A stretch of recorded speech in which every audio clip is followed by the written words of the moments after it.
I'm going to share something from my personal experience today about the concept of where we start when self-love feels really far away.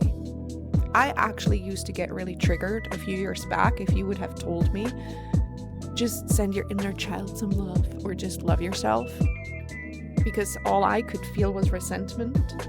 And with that, also a lot of guilt and shame came up. So let me take you through an experience today of how I started understanding what's happening and how I turned the concept of self-love actually into self-devotion, starting with self-acceptance. Welcome to The Grounds, a podcast with the purpose of being an honest, non-conforming stomping ground where we discuss topics around shadow work, the messiness of our psychic human makeup, remaining grounded in our bodies while staying spiritually connected to our soul's essence, and where we push the edges and challenge the collective hive mind. I'm your host, Simone. I'm a psycho-spiritual guide and owner of Rooted in Between, a place where shadow integration meets grounded spirituality. I have shared before that one of my biggest gifts that I received through shadow work is self-devotion.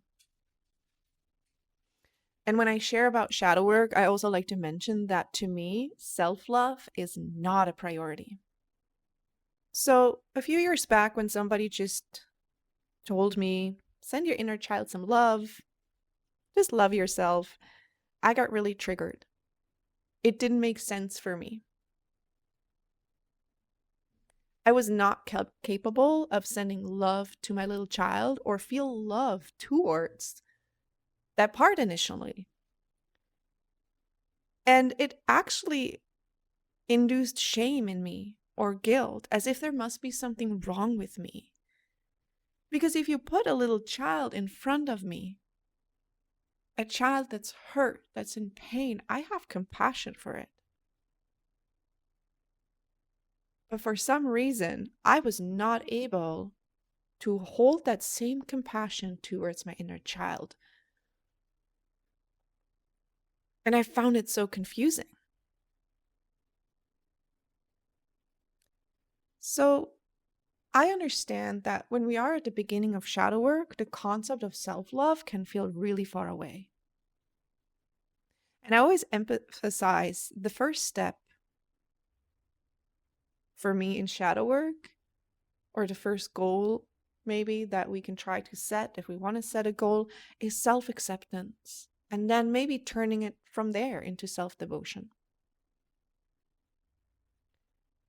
I actually leave the concept of self-love totally out of it because it's something that naturally comes when we get more to a place of self-devotion, because that's very similar, but it's different. So let me share a little bit more about this, of how I couldn't feel love for my inner child.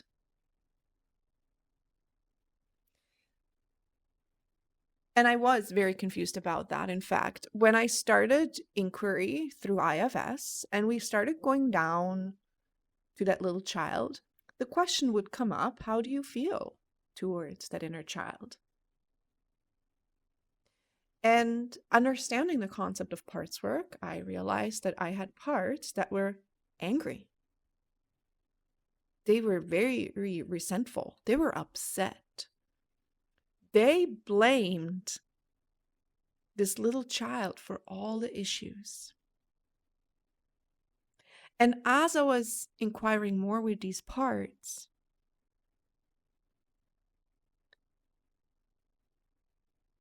I started to understand, because, logically it made no sense for me to feel like that towards a child. Again, it's like, from a logical perspective, how could I feel like that towards a child? Yet, I did feel the resentment. It was there. And once I learned to understand who these parts were and that they were actually protectors that had very specific roles, and that they also were holding burdens And that was how they felt towards the inner child, because of all the work they had to do. Because their job was managing the child's pain. Their job was protecting me from making sure I don't re-experience what this inner child is holding. So that meant going into hypervigilance or people pleasing, conforming, and they had to work so hard. When in reality, they wanted to do other things. They had different gifts that they wanted to bring into this world, and they couldn't. In my case, they were mostly teenage parts, and they were simply pointing the finger and saying how it's all the little child's fault.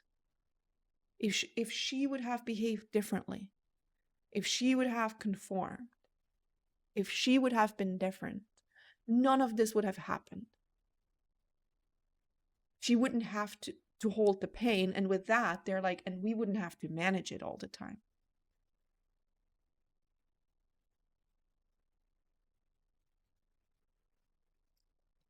So those parts were just starting to manage the child and the pain because the child itself had no job. It just had pain.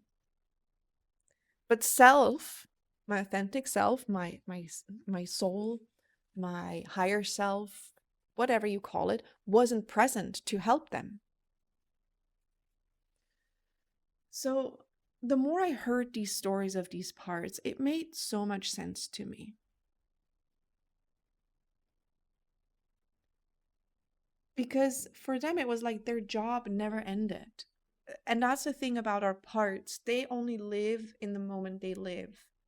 They only know our past. They don't know the future.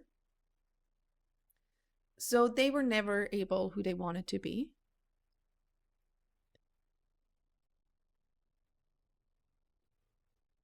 And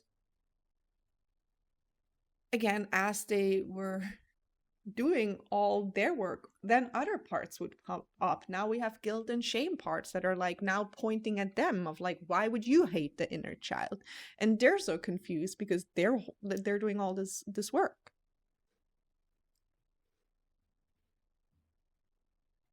So the more I sat with those parts, those protective parts, not actually worrying about dealing with my inner child yet, or attuning to my inner child yet, and just develop compassion from that place of self. And really, after hearing that story, like the stories from them, being able to actually give that compassion to them of how it makes sense that these parts would feel like that towards a child, because they're just teenager.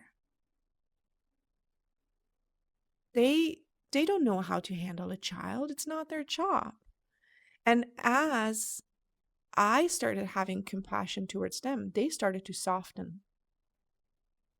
So they started to soften because they realized self is present. And with that, they then also allowed me to start sitting with my inner child and actually holding my child's pain and attuned to my inner child. So then the child started to soften.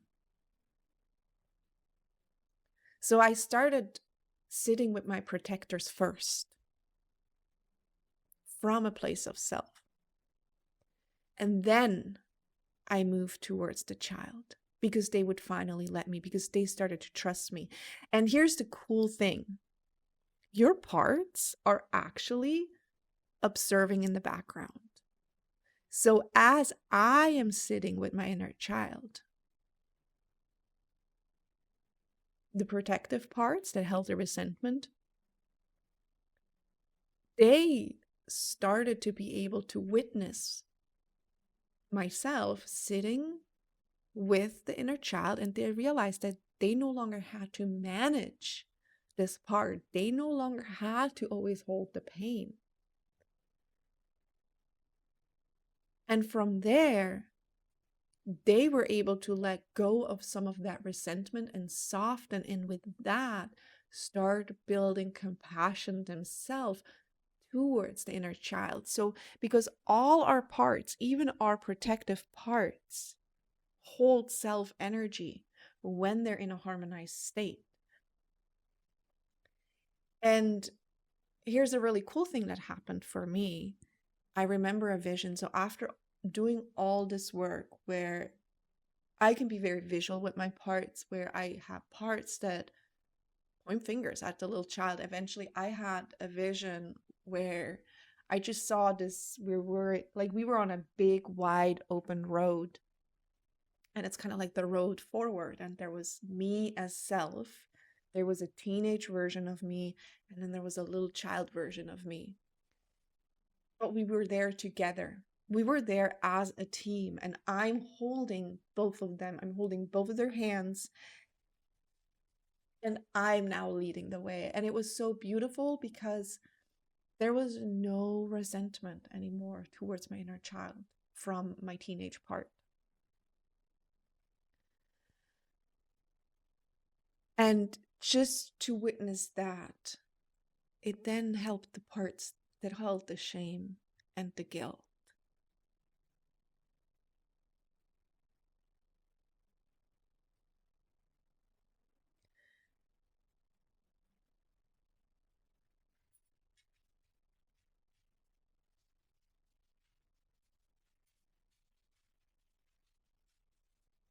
Now, to get to this place, we need to create separation between our parts and self. But when we haven't achieved that yet, then it can be incredibly difficult to find that self-love or even that self-acceptance. But as we're working with our parts, as we're sitting with the protectors, this is a big part of the work actually. And that is the work that gets missed when we're trying to just get to the root, when the protectors are bypassed. They can't soften enough to let self do the work instead of another part. So when we sit with the protectors and we give them space to be seen, they then allow us more space to self, to access self. And then we can really work with those little parts. So, if you're in a place where the concept of self-love feels extremely difficult, it's okay. And maybe all you need to know for right now is that it's okay. This is not uncommon. There is a good reason why that may be there and why you have parts that feel like that. And there is some inquiry that can be done and work that can be done with all these parts. So before you try to jump to self-love, just even start with self-acceptance. Just learning to accept the parts of yourself, regardless even how they feel. If one feels resentment, okay. Maybe we can find out why. And when we find out why, maybe it simply makes more sense, and then we can accept that. And maybe there's another part that feels a different way. Overall, maybe there are just multiple things, multiple perspectives that can be true at once. And maybe we can just accept that and then go from there. But there's nothing wrong with you if the concept of self-love feels far away. And yet, you can take your walk towards it by moving into self-acceptance and then moving into self-devotion, which will naturally then turn into self-love.